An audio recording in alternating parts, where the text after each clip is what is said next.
platicar de un tema del que nadie está hablando. ¿Qué pasa actualmente en las ciudades? Mira, en las ciudades se está viviendo una transformación. Al final las ciudades las hacemos las personas. Así es. Y mucha gente cree que dentro de hacer ciudad, pues tiene que ver solamente con regulación.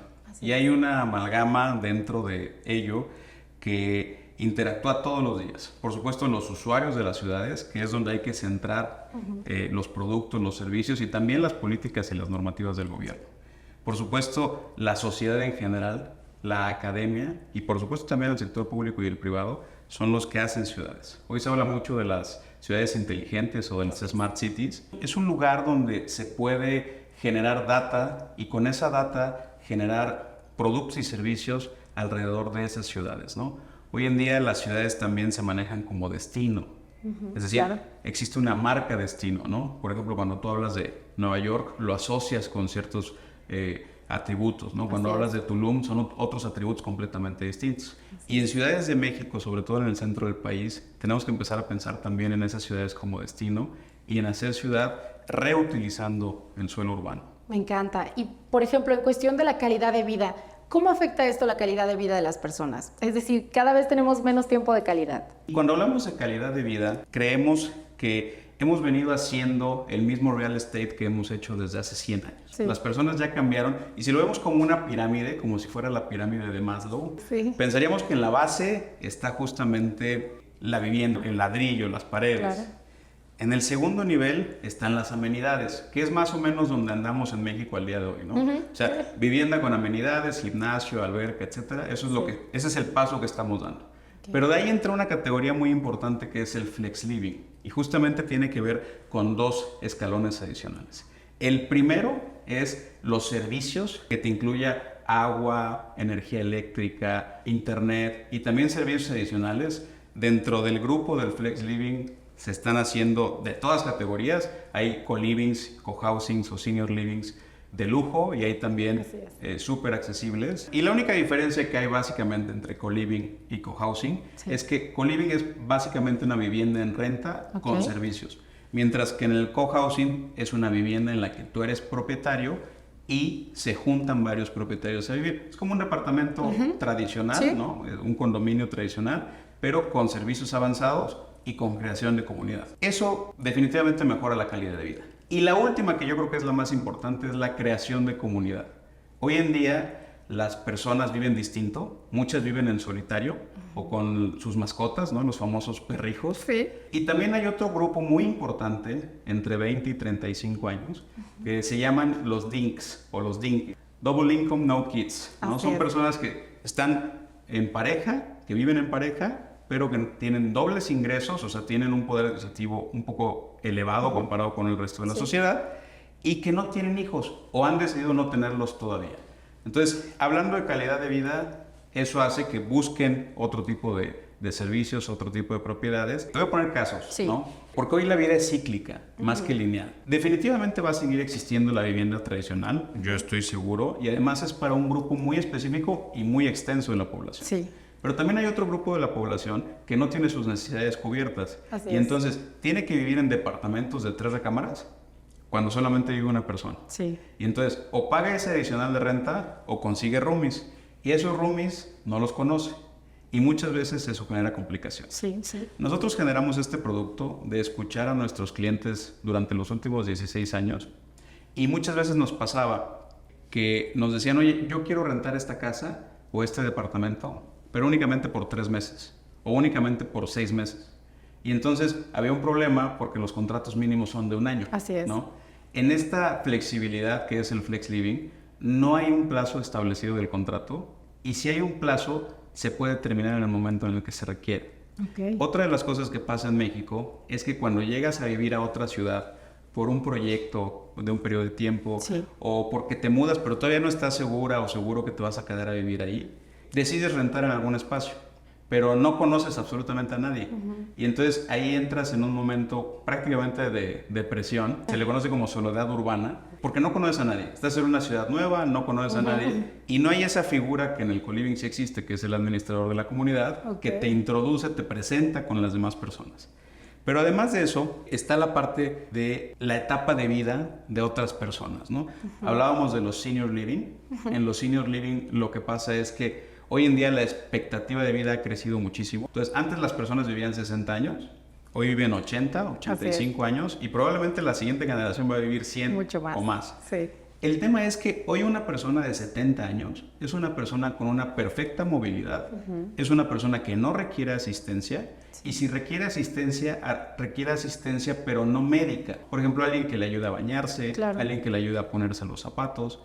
Y en esta amalgama de senior living también hay adultos mayores de 65 años, por ejemplo, que no tienen absolutamente ninguna necesidad de asistencia. Y entonces este grupo se junta con necesidades específicas, con características específicas y dice, vamos a vivir en un espacio compartido. ¿Para qué? Para que podamos convivir, para que podamos generar esa comunidad y por supuesto también para que nos salga más barato. Además, creo que esto impacta demasiado en la salud mental de las personas, que va de la mano con estos temas que no tocamos actualmente, que están ahí, que son latentes y en cuestiones de calidad de vida. Sí creo que la salud mental es de los puntos súper importantes, que va de la mano con esta vivienda y con este, pues, Flex Living, ¿no? Con este gran proyecto que, a la par de lo que dices, escuchar a las personas y que llegan aquí y te dicen, mira, yo necesito esto, ver los beneficios dentro de las necesidades y darle a esas personas lo que necesitan, me parece el futuro de muchas cosas. Por ejemplo, en cuestiones de funcionalidad, ¿cómo podemos encontrar una solución que sí nos permanezca durante todo el tiempo de nuestras vidas, que además sea accesible y que además tenga un impacto positivo, por ejemplo, en el medio ambiente, que es súper importante ese tema hoy en día? Claro, Joyce, mira, la industria de la construcción es súper responsable de gran parte de la contaminación mundial. Así es. Y justamente en el mundo hablamos de reciclaje, de que reciclemos las botellas, de que reciclemos la basura y eso, pero casi nadie en México y en Latinoamérica está hablando de reciclar el espacio urbano. Así es. De reciclar el suelo, porque tenemos que pensar que el desarrollo puede estar en lo que ya existe. Es decir, no es necesario deforestar un bosque para construir nueva vivienda cuando hay centros históricos que tienen propiedades enormes, que las personas que viven ahí y que seguramente heredaron esas propiedades ya no las pueden mantener o muchas veces no utilizan los espacios. Y esos son espacios que definitivamente se tienen que poner disponibles y a través de una nueva política de vivienda y por supuesto también involucrando a la iniciativa privada, pues llevas esos nuevos productos y servicios reciclando el espacio urbano, ¿no? Y por eso nosotros, en lugar de desarrollar un proyecto nuevo en un suelo nuevo, lo que estamos haciendo es reconvirtiendo edificios que anteriormente eran oficinas, bodegas, etcétera, y estamos poniendo vivienda en esos edificios. Es un producto en el Flex Living donde logramos juntar a operadores inmobiliarios, desarrolladores de vivienda, inversionistas e inquilinos. ¿Por qué? Porque cuando hablas de reutilización de espacios y reutilización de suelo urbano, pues lo que haces es justamente ser amigable con el medio ambiente, pero también sacas vehículos del tráfico de la ciudad. Claro. ¿Por qué? Porque la gente que vive donde tiene su centro de influencia, o sea, si vive a 2 cuadras de donde trabaja y además tiene cafés, hospitales, restaurantes, servicios, en ese mismo núcleo, pues lo que se crean son distritos urbanos donde la gente no necesita salir de ese distrito y por lo tanto no necesita vehículo. Obviamente eso hace que haya menos tráfico, más calidad de vida, la gente tiene más tiempo y también hay menos emisiones de dióxido de carbono a la atmósfera. Wow, que además es súper importante porque siempre pensamos en las generaciones futuras, ¿no? Y vienen nuevas generaciones que con todo esto, pues este concepto del Flex Living que no teníamos como tal, pues presente en nuestras vidas, no es un concepto recurrente o que estemos escuchando y me parece que tenemos mucho más claro ahora que va a traer consigo beneficios súper importantes para nosotros en la actualidad y para las generaciones futuras. Sí, sobre todo cuando hablas de Flex Living, hablas de flexibilidad. Y dentro de eso hay una amalgama de productos y servicios. Hablamos de co-living, de co-housing, de senior living, de viviendas para estudiantes o de viviendas para grupos específicos. Puede ser para médicos cerca de hospitales, para maestros cerca de escuelas. Y también hablamos de etapas de vida. Hay 2 datos bien interesantes que definitivamente refuerzan esta tendencia. La primera es, hoy en día, el tiempo medio de una hipoteca ya supera al tiempo de un matrimonio. Es decir, la gente pasa más hoy en día pagando su hipoteca que casada. Wow. Entonces ese es un dato interesante. El segundo dato que también es muy interesante es que las personas cada vez menos están teniendo hijos y familias. Muchas veces viven juntos y a veces también hay un grupo de la población que decide ya no vivir en pareja, sí, decide vivir solo, sí, sí, sí. Y tener un solo ingreso, ¿no? Dentro del Flex Living es súper importante hablar de asequibilidad. Claro. La vivienda debe de ser asequible y muchas personas confunden lo que es asequibilidad con vivienda de interés social. Y no siempre es eso. Lo que pasa con la asequibilidad es poner vivienda disponible donde actualmente es más caro vivir. Te voy a poner un ejemplo. En Polanco la renta media hoy en día es de 40,000 pesos. Sí. Si se generan productos inmobiliarios que permitan a la gente vivir en Polanco con la misma calidad de vida, con amenities de alto nivel, con servicios especializados y creando comunidad, pero por la mitad de precio, pues ahí es donde estás haciendo vivienda asequible. Porque hay algo que se llama tasa de esfuerzo. Y eso es la cantidad en porcentaje de su ingreso que las personas destinan a pagar la renta. Claro. Y en México es altísimo, porque mucha gente destina incluso más del 50% de su salario a pagar la renta. Y cuando nosotros dejamos de producir vivienda, lo que pasa es que las rentas se vuelven más caras, porque los inmuebles suben de precio. Y al subir de precio, suben las rentas. Entonces, si nosotros dejamos de producir vivienda, pues va a llegar un momento en el que la gente no va a poder pagar las rentas y al contrario, lo que hay que hacer es incentivarla a través de nuevos modelos y de nuevos productos.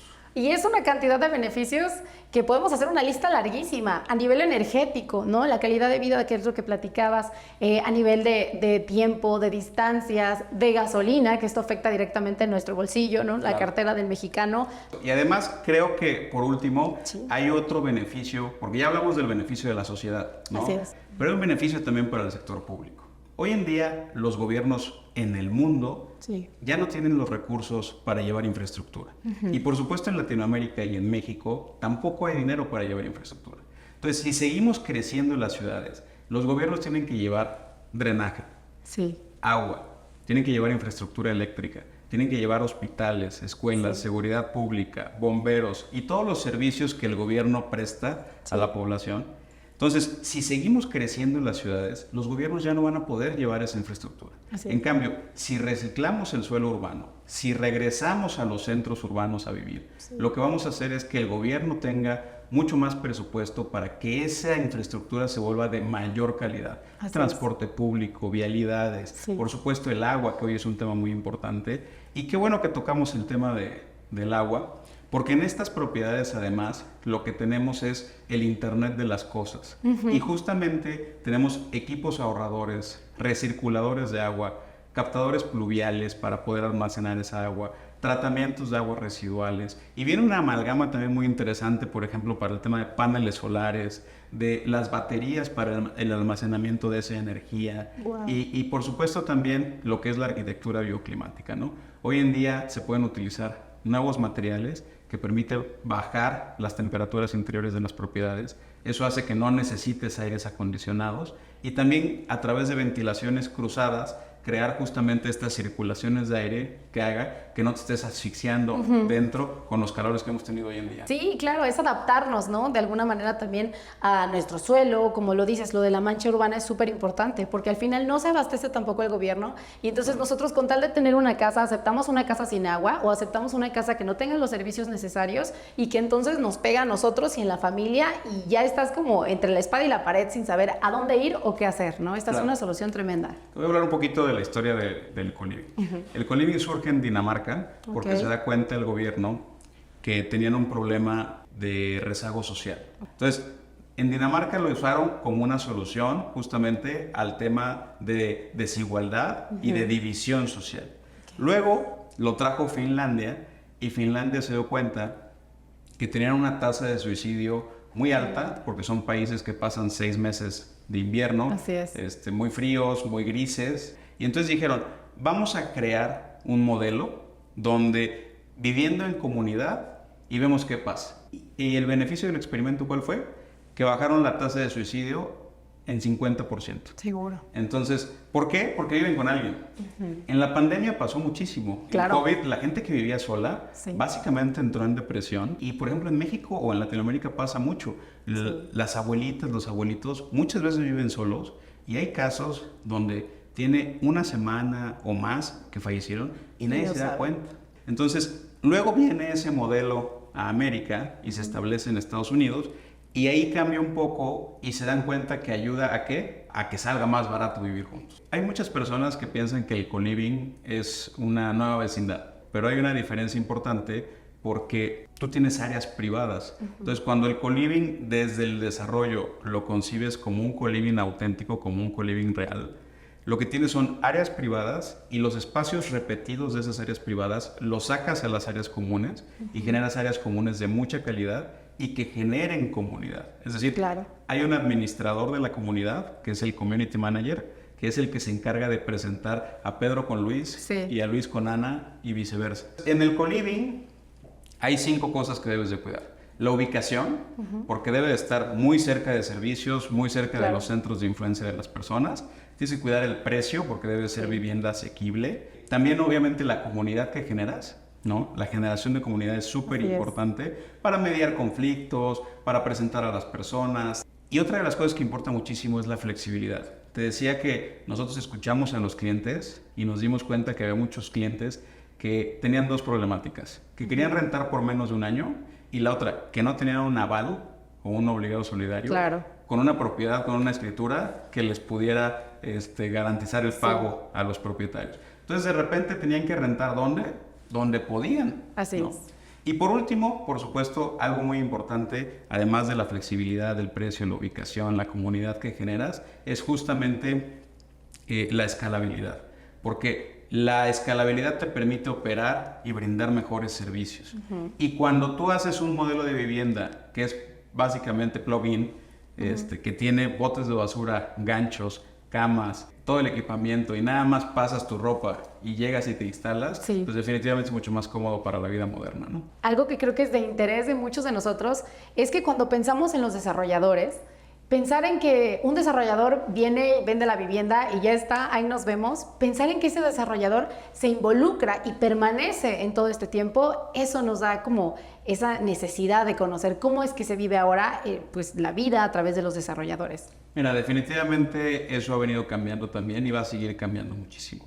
La manera en que como desarrolladores concebimos un proyecto inmobiliario, hoy en día lo construimos, lo desarrollamos, lo comercializamos y también operamos los activos. Y eso puede ser desde la misma empresa como operador del activo o también contratando un operador profesional.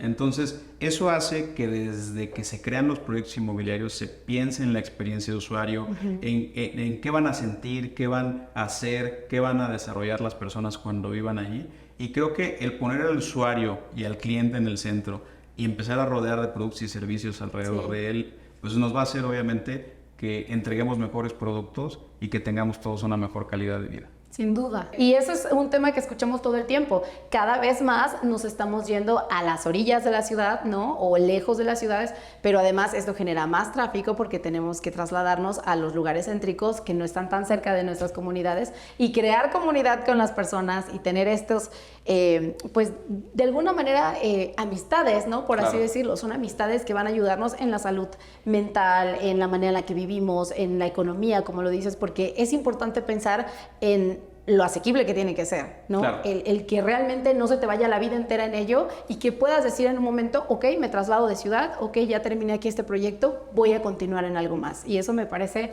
súper importante. Muchas veces lo que pasa también es que vivimos en nuestros departamentos o en nuestras casas, pero no sabemos ni quién es nuestro vecino, ni qué hace, si está pasando un mal momento, un buen momento, etcétera. Entonces, bueno, creo que hoy en día, y más que nunca, y coincido contigo, la parte de la inteligencia emocional, la parte de cuidar justamente nuestra salud mental, pues es muy importante. ¿Y cómo lo hacemos? Pues como seres sociales que somos, creando comunidad. Excelente. Vaya, es una totalidad, ¿no? Por así decirlo, es un trabajo redondo, es completo y son beneficios que van a traer, yo estoy segura, a futuro, pues muchísimas más cosas que nos van a beneficiar a todos nosotros. Y no es un tema del que se esté hablando tanto, pero tampoco del que se esté haciendo tantas acciones. Así que muchas gracias también por eso. No, muchas gracias a ustedes y bueno, pues con mucho gusto seguiremos aquí haciéndolo.